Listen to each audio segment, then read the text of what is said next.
Every RC4 Magic Series 3 dimmer includes the RC4 Flkr engine. We have it running here with effect that I just put together now in a matter of seconds to be a rough approximation of what we might use for fire in a barrel.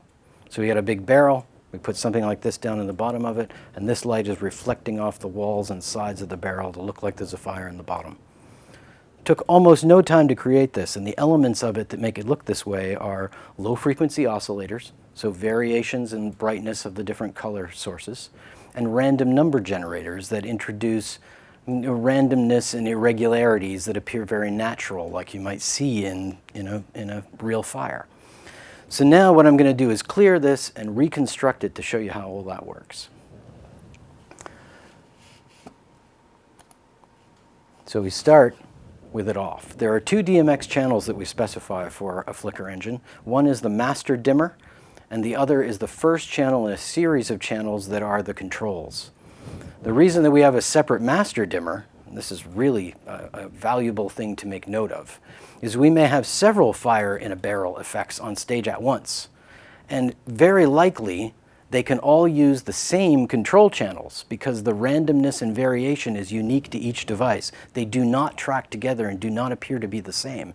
But it's nice to be able to dim them individually up and down. So what we would do is send the same series of DMX channels for control to all of the units and put each one only on its own master channel. What we've just done now is create a very sophisticated multi-unit effect with an economy of DMX channels.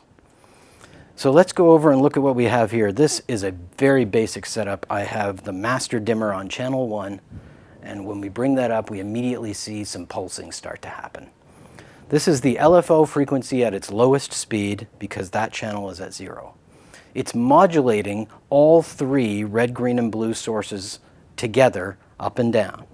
And I have control of the speed of that. That happens to be up on channel 10. So this is the speed.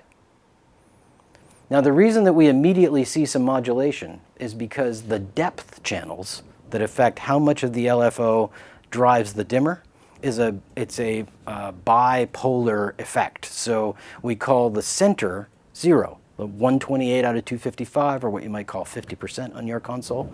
Centered out and zeroed is the middle. So I'm going to go to what those 4 channels are. This is a 4-channel dimmer engine. So I'm going to put them all at approximately the middle of the range, and we will see that modulation go away. So now we're at the real starting point. If I'm creating this fire in a barrel effect, obviously I need some reds. And my first control channel is how much red there is. The second one is how much green there is, and then there's how much blue. So I want a lot of red. And if I introduce a bit of green, that gives me those yellow and orange hues, because red and green mixed together in light makes those oranges and yellows. So this gives me a hue starting point. And now I introduce some of that modulation we saw earlier, and I'll introduce some pulsing on the red. And if I make that quite a deep pulsing, we can get a fairly strong shade of red in there. Now I'm going to introduce a weaker modulation in the same polarity on the greens, so that we now get, as it pulses up and down, a sense of the reds fading into oranges and yellows. The regularity is too much. This speed control still is just so consistent, it's obviously not a fire. But now I can introduce some random numbers. And the next channel up from LFO frequency is LFO frequency randomness. And the more of that I have, the more irregular the LFO becomes. So now I can slow it down, the source frequency down, and introduce more randomness. And that starts to look, if I were in a hurry, I might just throw this in the barrel and go with it. But actually, I'm going to try some other tricks. You know how there's a little bit of blue you see in a fire in a barrel? Sometimes the bottoms of the flames will reflect up.